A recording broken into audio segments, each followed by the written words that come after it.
Campus is open, and we can't wait to see you back here. As your student government president, I can't wait to see you back on campus this fall. And we are so excited for our student athletes to play in front of you, their fellow Comets again. The campus is ready, the laboratories are ready, and all we need is you. All we need is you. All we need is you.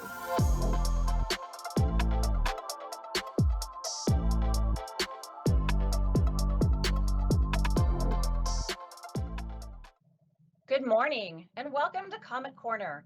This is a virtual series created by the UT Dallas Office of Research and Innovation in partnership with the schools across our campus to host chats with some of our notable alumni to hear how they have taken their research out into the world and made an impact. My name is Enrica Ziller, Research Education Programs and Outreach Manager in the Office of Research and Innovation at the University of Texas at Dallas. As we move through this session, I invite you to be part of the conversation by posting questions and comments into the chat for our guest speakers to discuss. Here to guide today's conversation and introduce our guest speakers is our host, Dr. Marvin Stone. Dr. Stone completed his MD with honors in 1963 from the University of Chicago. After completing his residency at Barnes Hospital, National Institutes of Health, and Parkland Memorial Hospital, he joined the faculty at UT Southwestern in Hematology, Oncology. By 1976, he became the first chief of oncology and director of the Baylor Simmons Cancer Center in Dallas for 32 years. He is a master of American College of Physicians and a fellow of the Royal College of Physicians in London. Currently, Dr. Stone is the chief Emeritus of Hematology and Oncology at Baylor University Medical Center at Dallas, a professor of medicine at Texas A&M College of Medicine, and a clinical professor of humanities, and an A&H council member at UT Dallas. Dr. Stone, welcome to Comet Corner. Thank you, Enrica. It's a pleasure to be here, and particularly to consider the relationship between science and the humanities.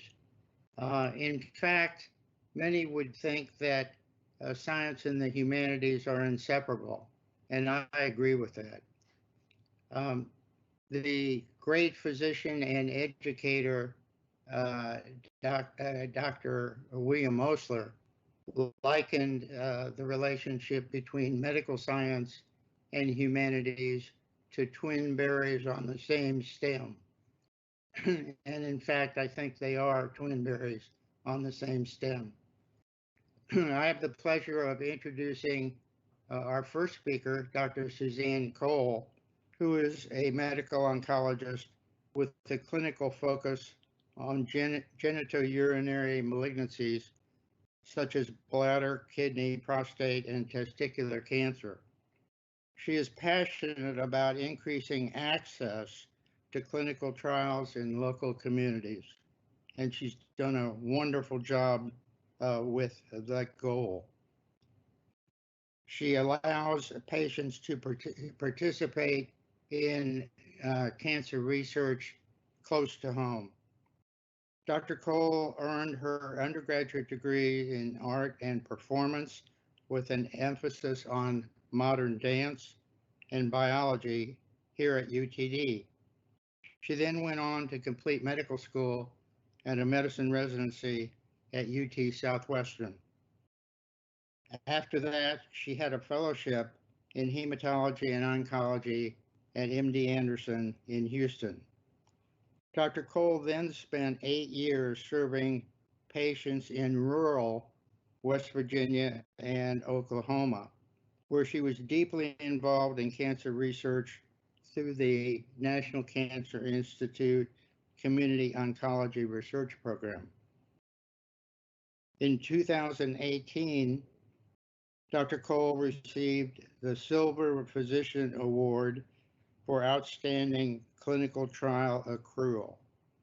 Dr. Cole returned to Dallas shortly thereafter as the medical director of the UT Southwestern Richardson Plano Cancer Center. She's been successful in developing and launching a clinical trial program serving the community of North Texas. She's drawn on her background in the humanities to develop a curriculum which is focused on centering humanity in the practice of medicine. She meets with trainees monthly and discusses issues such as preserving hope when discussing prognosis in life-threatening illness, understanding the psychological response to cancer, and how physicians and patients cope with death and dying, learning from the bereaved, breaking bad news, and other topics. Dr. Cole, we have a question for you that we'd like for you to address. Can you comment about your experience as an undergraduate in UT Dallas and how you came to complete degrees in biology as well as arts and humanities? Thank you so much for that really warm welcome. I attended UTD a long time ago in 1999, and I had the incredible good fortune of attending UTD on an unrestricted scholarship, where I was able to take as many classes as I wanted each semester, as long as I was able to complete my degree within 4 years of enrolling. And in my freshman year, I declared that I wanted to be a biology major because I had a sense that I wanted to do cancer research with my career. But I also decided to take an acting class my freshman year just for fun because I had been involved in theater when I was in high school. And one of my professors suggested that all of the people in the theater class should take a dance class to improve their awareness of their body and stage presence. And so the spring of my freshman year, I decided to take a modern dance class. And I just fell completely in love with it. I had been a competitive ice skater when I was a child, and I was able to really pull that athleticism and artistry from ice skating into modern dance. And I loved it so much that I ended up taking 1 or 2 dance classes every semester until I graduated. And so as I was taking my biology and chemistry and physics requirements, I also really kind of looked around at some of the liberal arts themed classes that sounded interesting to me. And I took things like 10-minute plays or the history of jazz, religions of the world, poetry, ethics in the modern era. So then by my sophomore year, one of my advisors pointed out that I had taken so many dance and literature and history classes that if I took a few more strategic requirements, I would actually be able to get a second degree in the Department of Humanities. And so I thought that sounds fabulous. I would love to do that. By my senior year, my GPA was high enough to graduate summa cum laude. And I don't know if they still do this at UTD, but at the time, if you wanted to have the highest honors with your degree, you were required to complete a thesis. And so I had to do one for both biology and art and performance. So my biology thesis was on investigating deuterium labeled hydrogen and carbon-13 labeled molecules to study gluconeogenesis and the TCA cycle in humans. But my art and performance thesis was probably one of the most fun things I've ever done. I had an entire semester to create a dance performance, and the theme was the myth of Orpheus and Eurydice. And I was able to audition the cast, decide on who the dancers would be, select the music. We layered spoken word over the music to tell the story. We ended up building the set of a staircase descending into Hades. We made our costumes. I choreographed all of the dance. We rehearsed, designed the stage lights, and then ultimately at the end of the semester, I was able to perform this piece, and it was just such a wonderful accomplishment that has just been unmatched in anything I've done since that time. And I just have to say that I really loved weaving back and forth between the sciences and the art world. I felt like my social circles were really enriched with both students and professors from the different schools. And I just cannot imagine ever doing higher education in a better way. It was just such an ideal and holistic education for me. And I'll turn it back over to you, Dr. Stone. Thank you. That's a marvelous story. Dr. Cole, another question, has your humanities background influenced your current practice of medicine? It has, but I also was wondering if we were going to introduce Dr. Dalek as well. Yes, we are. Dr. Dalek, welcome. Dr. Dalek is an associate professor and an endowed Cecil and Ida Green Professor of Biological Sciences at UTD. Her lab studies on inflammation-induced breast and prostate cancer, progression and treatment resistance, and her research is supported by UT Dallas, the NCI, National Cancer Institute, and the American Cancer Society. After receiving her bachelor's in mathematics from Georgetown, she was commissioned as an Air Force officer and served 4 years before obtaining her doctorate in molecular biology from Rice University. She was a postdoctoral fellow at MD Anderson before joining the faculty at UT Dallas in 2014. Dr. Dalek obtained her doctorate in order to pursue her childhood dream of being a cancer biologist in honor of her grandmother who passed away from cancer.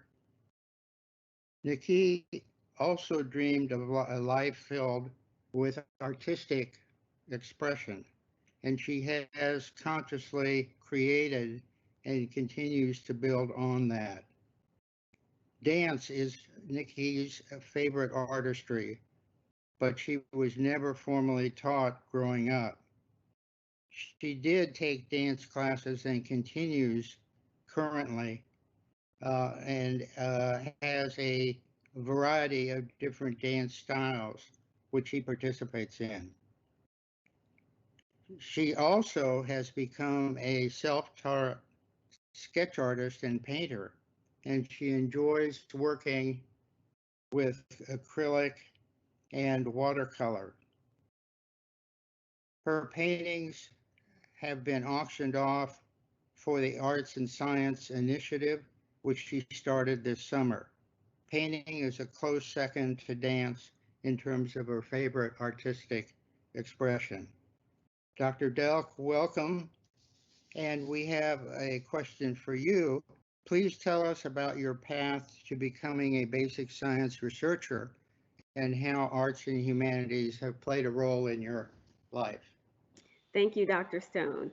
So my path to becoming a scientist was not direct at all. It was informed by my grandmother dying from cancer, as you mentioned in my introduction. And so I knew from very early, from 9 years old, I knew I wanted to be a cancer researcher, but no one in my family was a doctor, no one was a scientist. I didn't know how I was gonna make it to that path. And so in order for me to go to college, I had to do ROTC in college in order to pay for it. And so in order for me to get that ROTC scholarship, I actually had to agree to get my degree in mathematics. And so I said, okay, I'll get a degree in mathematics. That's how I paid for college. When I was in college, because I've always loved dancing, as you mentioned, I've never had any formal training, but I danced in high school on the high school dance team. When I got to Georgetown University, I joined the dance company there. Again, didn't have formal training, but got to learn from the other dancers that were in the company. And so dance for me was always in the background of my academic career and my science career, because it's part of my work-life balance, and it's also where I built another family. So I have my academic family, my science family, but then I also have my dance family. And then after college, I had to go into the military.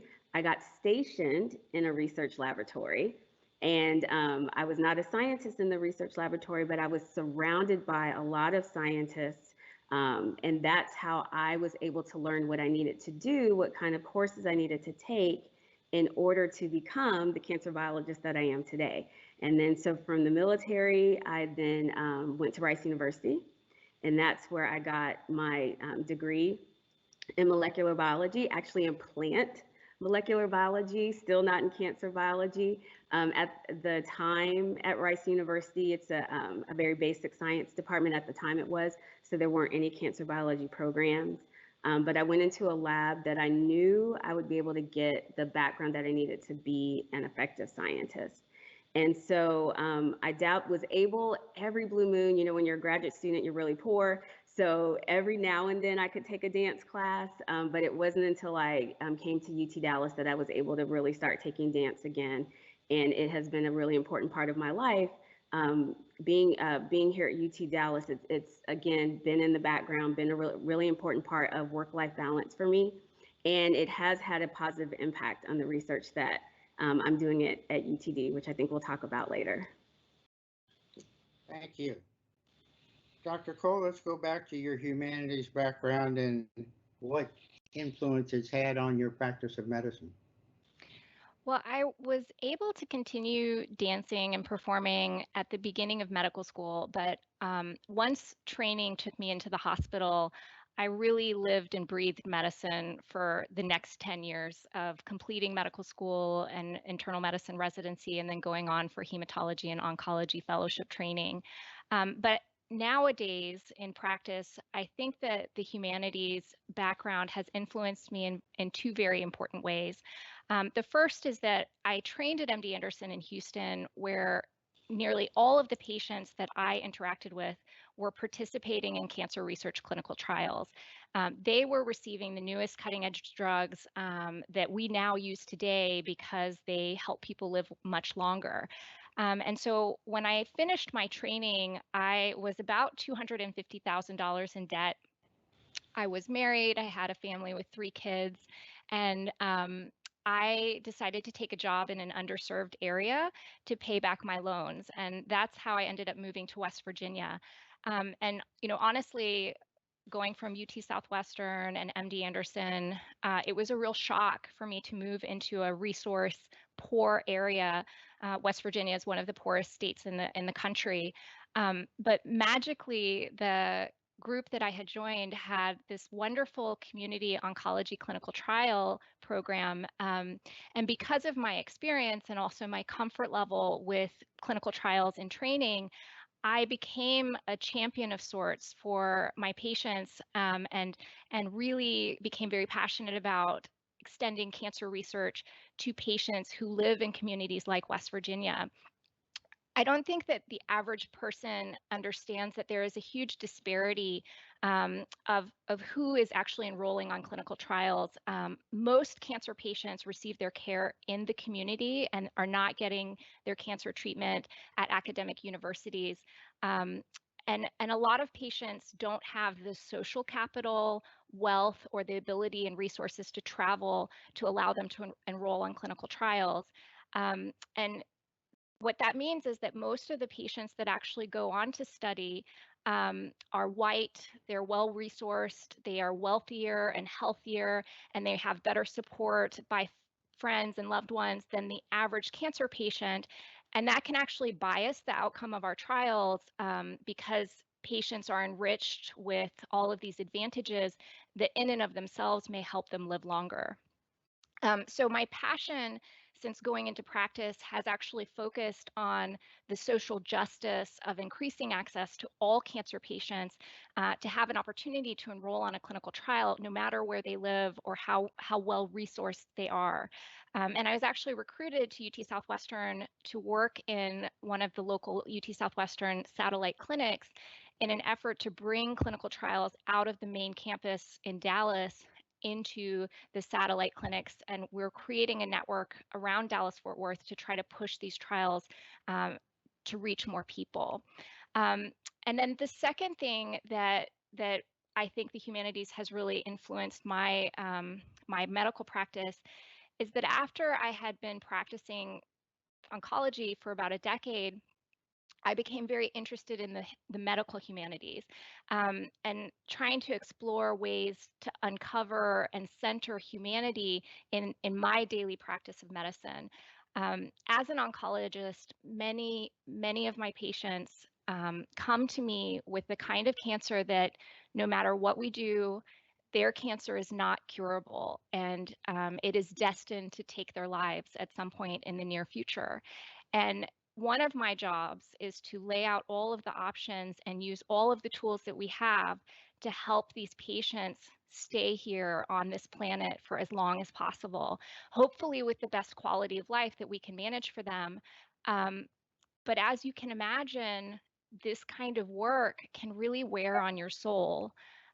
It is really hard to repeatedly feel the gravity of death and the suffering that we bear witness to that comes with a cancer diagnosis.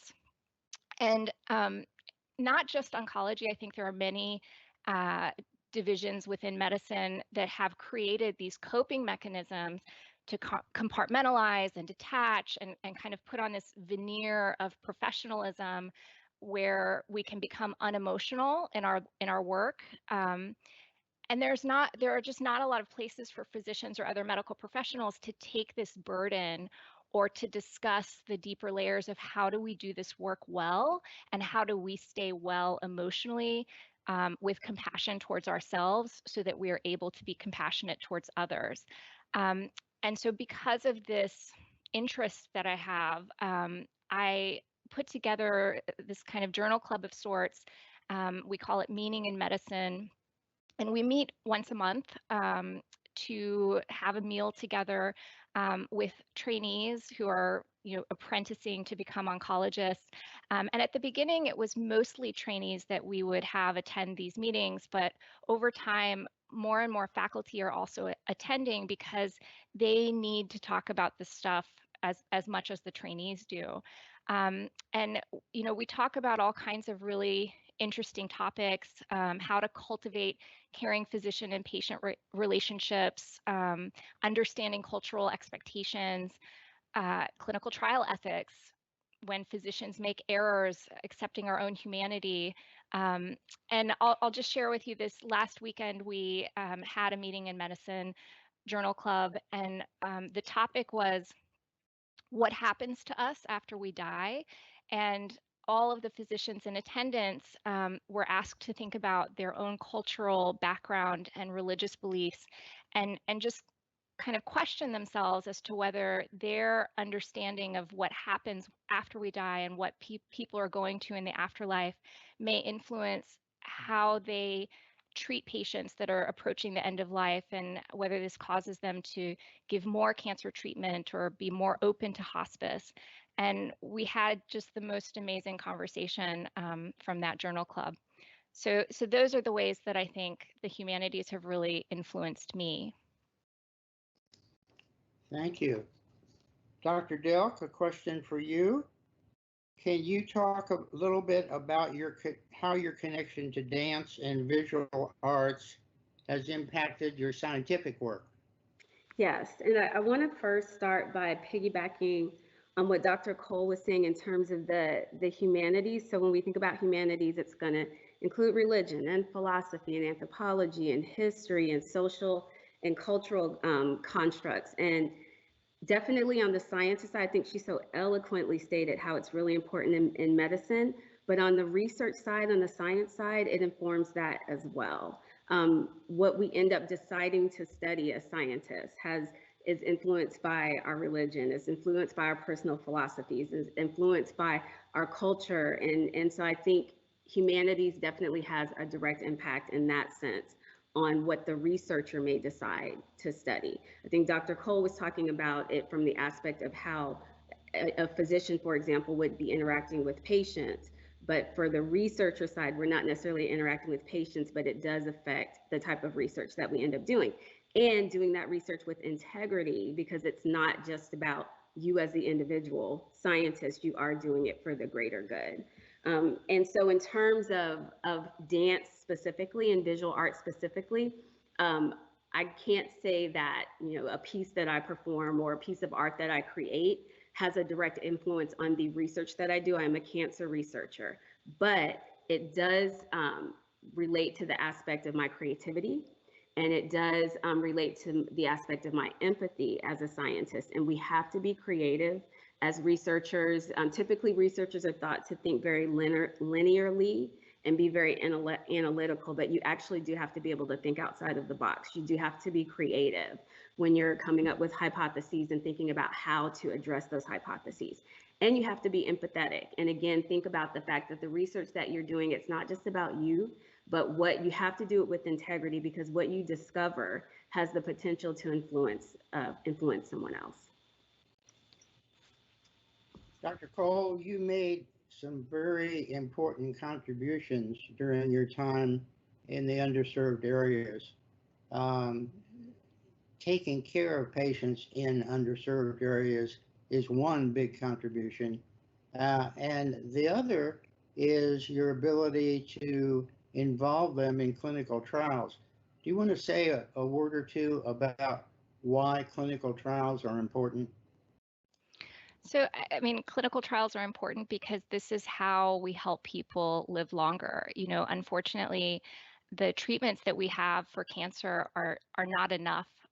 People die every day, and there have been a lot of changes and improvements and evolution since I started out my career as an oncologist, but it is not good enough to me to accept the place that we are right now. I would love for all of the different cancers that walk through my door to really have an option to be healed and to be cured and restored to health. But unfortunately, it's not a true possibility at this day and age. Maybe in 50 years or 100 years, we might have hit the mark with the constellation of treatments that it will take to control an evil mutating disease such as cancer. But in my mind, clinical trials are a pathway forward that give each patient a chance to have an opportunity for something that might be better than what we know does not work well enough. From the basic science standpoint, Dr. Delk, do you have any comments about that? How do we move forward? In terms of clinical trials? Clinical trials or basic science? Well, I would say moving forward in terms of basic science, a big part of it's going to be collaborations. And one of the things that this panel, I think, is for me, that has been a really big benefit of being part of this panel is meeting someone like Dr. Cole, because I'm from the basic side, she's from the medical side. And so we're able to collaborate with each other to make the science better. She can come to me, and speaking of humanity, she can come to me and make sure that I understand what the importance is in terms of making sure that clinical trials are diverse, in terms of making sure that clinical trials that other groups have access to clinical trials. And then I can come to her from the basic research standpoint so that we can make sure we understand the biology so that we can develop better drugs and that sort of thing. So I think in terms of being able to move forward, it really is a huge collaborative effort. And going back to humanities, one of the things I want to say about that is it's very important that we're able to communicate science well. And that's where the humanities is important. We need to be able to communicate it visually. So if you think about history and think about a historian, they're able to tell a really good story that people can understand.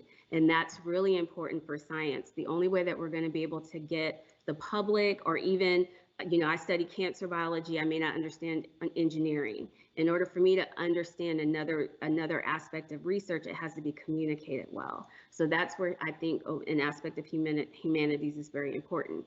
Visually, we have to be able to communicate well. And so that's where art comes in. And so those are some of the areas I think where humanities will actually help push forward the research. Excellent comments. Dr. Cole, we hear a lot of discussion about terms like translational research and precision medicine. How will these influence the ability for cancer trials to progress and do better? Yeah, we're actually already starting the process of doing targeted therapy based on molecular signatures and mutations that we pick up in individual people who have cancer. So it's not uncommon for me to meet a patient and do a blood sample or send their tumor off for next generation sequencing to understand what are the main drivers of mutation within their tumor. And I often will get this very complicated report back. Some people have 1 or 2 mutations, and some people have 25 different cancer mutations that are driving the fast growth of their malignancy. The very sad thing about these observations and realizations is that of the mutations that are out there, we have drugs for only a handful of them. However, if I happen to find a patient with a mutation that has an oral drug or an IV medication that is specifically targeted to that mutation, it opens the door for that particular patient to have access to a drug that we can pull off the shelf that is approved by the FDA and go forward with treating them. There are a lot of trials in development at this moment where they're looking at one certain type of mutation and testing a drug specifically for that mutation, and we have those open at UT Southwestern. But it's a little bit like finding a needle in the haystack, because you have to have the patient with the right type of cancer who also has this signature mutation to be able to enroll them onto that study. And unfortunately, we have many, many more patients who have other mutations that we don't have drugs for. And that's where Nikki comes in, Dr. Dalek, to continue the scientific work so that we can translate that over into actual drugs that can be delivered at the bedside to the patient. Thus, translational research. Exactly. Right. Dr. Duck, any comments about where you think basic science is going in terms of its direction and impact on clinical medicine? Yes, so just like what Dr. Cole was talking about, those mutations that you would identify in a patient and those drug targets, that's where the basic scientist comes in. So we're in the lab figuring out ways to kill those cancer cells and then identifying at the molecular level what's happening. And it's that identifying those molecular changes is what gives you those drug targets that then we go to the clinicians and say, hey, this might be a good target, or providing those gene signatures that she was talking about, going to that clinician and saying, hey, these genes, you might want to take a look at these genes. They do this, that, and the third in a cell, right? Because we're the basic scientists figuring out what pathways are being affected, what's the biological response on the cell. And so we can then go to the clinician and say, maybe take a look at this. And, and then we can work with the clinicians to look to see if there are drugs that are already FDA approved, already on the market, going and looking at these drug panels. We have medicinal chemists that are constantly making all these really cool drugs that we can then go and test to see if they'll go after those specific targets and then try to get that into a clinical trial and then possibly FDA approved. Okay, are you all ready for a tough question? Is there too much or not enough humanities in pre-medical or basic science curriculum? I can speak from medical education point of view. There is no time for the humanities. There is so much science that is required, and medicine just continues to expand in its knowledge base. So in my time, which was a long time ago, we had maybe one humanities class that was 1/2 day once a month kind of thing. And there's just way too much medicine to get accomplished in that 4 years. So the humanities are definitely not part of the conversation. But as we've discussed, leading a life that has meaning and empathy and all of the things that the humanities bring to the table is incredibly important in maintaining resilience in this kind of work. So, I'm hoping that my small journal club might grow and expand to serve the people that need it. But it's looked at as an extra burden on top of all of the other medical requirements that are not negotiable. Dr. Doe? Yes, so in terms of research, there are no humanities courses. We do have to take ethics. That is required. If you are funded by the government, you do have to take responsible conduct of research. And so that's probably as close to the humanities as we get. So you really are coming into science as a whole person, already informed by your own philosophy, own cultural background. I am very grateful for the undergraduate philosophy courses that I did take. But again, as Dr. Cole was saying, it's just as part of the curriculum, there's not time for any focus on humanities. But it is very important. And again, that's one of the reasons why NIH, in order for you to get funding, you do have to take responsible conduct of research, which falls under ethics. How do we get more elderly people and more women involved in clinical trials? So I think the first step to that is we have to make clinical trials available to people where they live. I have patients who are not able to navigate getting transportation to go down the tollway to enroll on the phase 1 clinical trial that is available on the main campus in Dallas because they are elderly, they live alone, they do not have the social capital to have people in their lives that can help them navigate that while they're sick with cancer. And so in my mind, one of the solutions is to bring clinical trials to every clinic that is serving cancer patients. If a patient is able to come into my community clinic and receive standard chemotherapy, if we also have clinical trials available as an option to them, then they have a chance to enroll.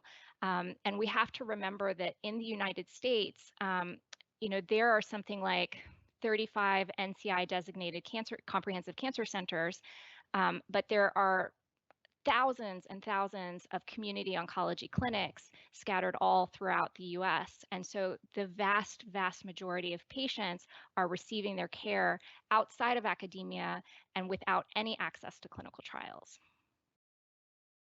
And can I piggyback on that?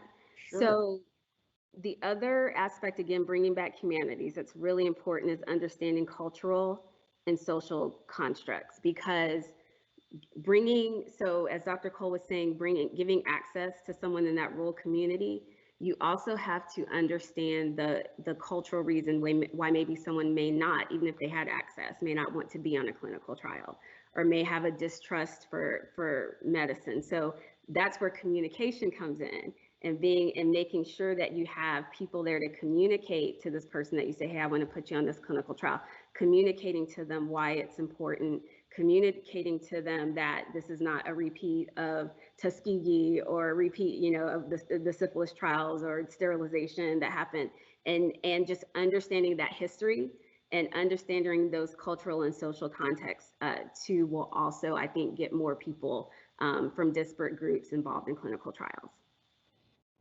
It certainly pertains to the current problems with convincing people about getting vaccination for COVID. It's a tough problem. We hear a lot, pretty much at all levels, student, resident, and practicing physicians, and I presume also to some extent basic scientists, about so-called burnout, the mental and physical exhaustion that people feel because of a variety of factors. Dr. Cole used the term resiliency, and that is thrown around a lot as a possible mechanism for dealing with burnout. Suzanne, you want to comment on that? Yeah, I mean, I think burnout is everywhere. It's in a lot of professions, but in high stakes situations, which is the kind of work that I do day in and day out, it can wear you down. It is harrowing to hear the stories of your patients and witness how they are struggling. Um, the treatments that we have today are still very barbaric. The type of cancer surgeries that we put patients through, removing organs, having ostomies, trying to heal in the face of jumping right into toxic, poisonous chemotherapies. This is harsh, and I think that hundreds of years from now, people will look back on what we did to try and control cancer and keep people alive with just horror, because hopefully in the future it will be much better, the treatments that could be out there. But I think that anyone who for many years is witnessing this kind of suffering, it is almost impossible not to internalize it and to be affected by it. And unfortunately, the culture of medicine is this kind of stiff upper lip. We are not ever allowed to lose our composure or cry or even be sad when someone that you love and took care of for several years has passed away from cancer. We're just supposed to shake it off and walk into the next patient room with a smile on our face, to talk to them about whatever they're there for that day. So it's definitely a major problem that we don't have a great solution for. If one more person tells me that I just need to do some more yoga and meditation, my head might explode. These are very complicated, multi-layered, institutionalized situations that it's going to take us a long time to unravel. But this is another place where I think that humanists and people who have a humanities background can integrate themselves into the medical and scientific world, to bring that reflection and analysis and interpretation, to try to change the narrative, so that we're not out here burned out, struggling alone. Dr. Dalek, any comments? I will say, I tell you, Dr. Cole is my hero, and she knows this. I've said this to her before. So I did my postdoc at MD Anderson Cancer Center. So I was in the hospital, and I very specifically and deliberately chose to do my faculty position at an undergraduate institution. Reason being is it is very emotional to see kids with cancer, walking through the hospital, after you run an experiment and seeing people with cancer and seeing sick people on a daily basis. So when I was deciding where I was going to go for my faculty position, I knew I needed to be around lots of young, happy undergraduates with birds in the trees and that kind of thing, just for some mental health. Because like she said, it can be burnout. Now, in terms of graduate school, it is grueling. And definitely students do deal with a lot of stress and can get burned out in that context as well. But it's a little bit more personal, as opposed to how, as Dr. Cole was talking about, in terms of sort of the empathetic and sympathetic part that you're dealing with seeing other people being sick. In the case of research, it's a lot of pressure put on yourself to perform. And so there's burnout in that context as well. What about the problems with getting funding for your research, and the problems that if that doesn't come through, what happens? That's the huge stress. That is the huge stress. That is when I was saying, it's a lot is on your shoulders as an individual in the research world, because we don't have a product unless you are a lab that develops a drug. There is, especially someone like a basic scientist, we don't have a product to sell, and so our funding for our research has to either come from the government or from foundations, and it's extremely competitive. And so there is a lot of stress in that context. And that goes back to why it's so important to be able to communicate with the public about what you're doing. Some scientists like myself, we're now going directly to the public. We're doing things like crowdfunding. And that's why I started the Arts for Science initiative this summer, was to go out to the public myself and speak to them to try to raise money for my lab, in addition to continuing to do the traditional writing grants. Would you do that again? Was it successful? Yes, it was very successful, and I'm going to continue to do it. Yes. I had an art auction this summer, and it was very successful. And it goes back to people that are consumers of art and people that are consumers of creative arts. They have an empathy. They have a humanity side to them that that I count on when I'm telling them about, this is the type of research that we're doing. This is the type of STEM initiatives that we're doing. So you want that support from the public, and typically people that consume art have that empathetic side to them. So yes, it was successful.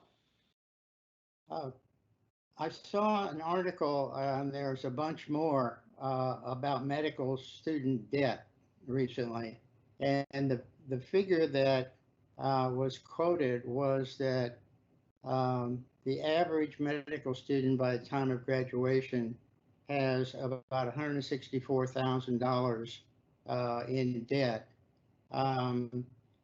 That's not that high for students at UT Southwestern, but it's still over $100,000. Suzanne, I think you mentioned that affected you. What should we do about medical student debt? I don't know what can be done. Somebody in power has to lower it, lower the cost of this. It influenced whether I went into an academic career or not. I have to say I just was not able to take the really lower salary that came with the academic positions that were offered to me when I was graduating from MD Anderson. And I, ended up moving my family across the country to a rural place with the worst school district in the nation, to have an opportunity to quickly pay down my debt and not have that albatross hanging around my neck. So, I don't have an easy solution. It's a really tough problem. A lot of physicians make fabulous, crazy, wonderful amounts of money when they finish their schooling, but they do that in the private sector. And so I think that we are, as academic institutions, really missing out on some of the talent that might otherwise stay in academic settings, which are not as well paid if the debt burden was not so high.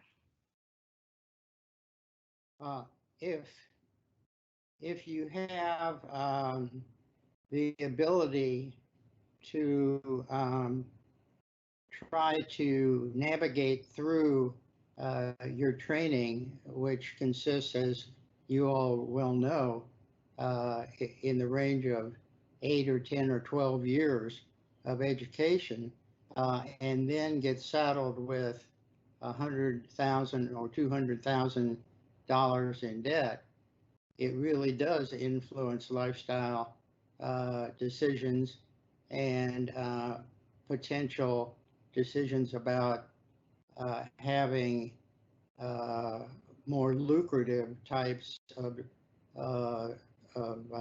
chosen specialties rather than the fulfilling ones. So this is a very serious problem, and on the good side, perhaps, is the fact that despite those problems and the lack of easy solutions, the number of applicants for medical schools keeps going up. So to me, that's a good sign, and I hope that it continues. How are we doing on time? We've got about 10 minutes left. We do have some questions from the audience that Yeah, I that would. will put in here then.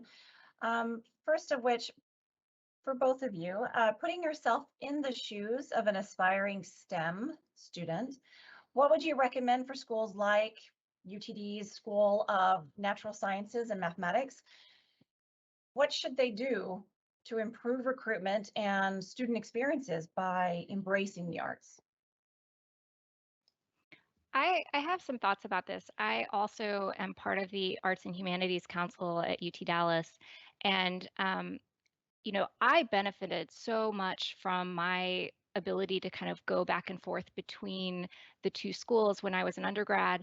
I think it would just be amazing if the science schools could collaborate with the humanities schools and create maybe combined classes that are pulling on the skill set of the humanists. We really need more bi-directional conversation. Humanists are really skilled, like Dr. Dalek mentioned, at making assessments and analyzing and interpreting and communicating in a clear way the impact of any breakthroughs, either scientific or medical. And they're able to really create a narrative and a story to showcase the value of the work that is emerging. And so for a student, I would really recommend that you use this opportunity as an undergrad to get a diverse education. As you go on in your training, it's very long for both of us. We spent more than a decade honing our skills. You will get enough of what you are going after, but this is your chance as an undergrad to really get a broad education. It's the last time you're ever going to have a chance to take a history of jazz class or be part of a theater production, and you really should avail yourself to those opportunities because they balance you out to where you're not only thinking in the science part of your brain. I 1000% agree with everything Dr. Cole said.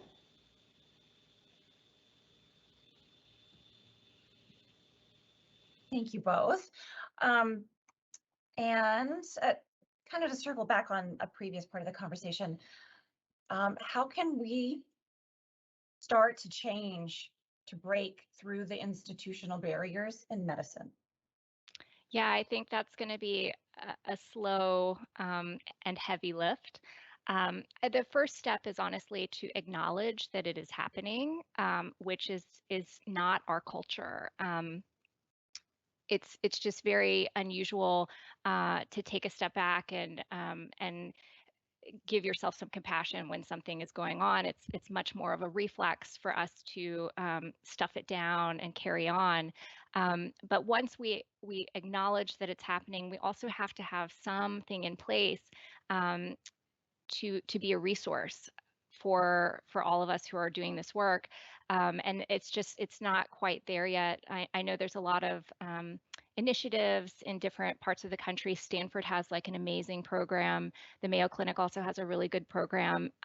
Unfortunately, at UT Southwestern, we're really in our infancy with this. Of wellness and trying to build those programs, but there is interest and there is some funding for it, so it's starting to happen. Thank you, Dr. Cole. Dr. Delt, did you have comments too? Not on breakthroughs and institutional barriers in medicine, but I do want to make one point, going back to the aspiring STEM student. Many students in my lab are actually very talented, amazing artists. I have a student that makes jewelry by hand, another that is a semi-professional tap dancer, one that is a classical Indian dancer. I've known people in science that have started rock bands. And so I would just say to you, if you have a creative side to you, make sure that you continue to nurture that as an undergraduate. Like I said, for me, when I was an undergrad, dance was sort of always in the background, and it was my break from academics. So it wasn't necessarily a recruiting tool, because your question was, how do we recruit? How can we, in S&M, recruit using the arts? It wasn't necessarily a recruiting tool, but once I got to Georgetown, I found those groups and was part of them.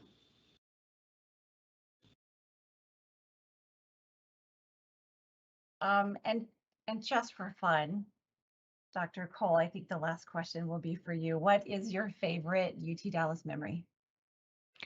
So my favorite memory was probably when I was performing my senior thesis, and my favorite science professor was sitting there in the front row. And it just was like, I felt so supported, and I felt like everybody was getting me in that moment. And that was just the best, capstone to 4 years at UTD.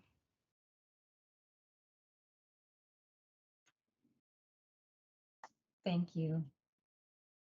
And thank all of you, Dr. Stone, Dr. Cole, Dr. Dalek, for your time today. You're sharing your time and talented resources with us.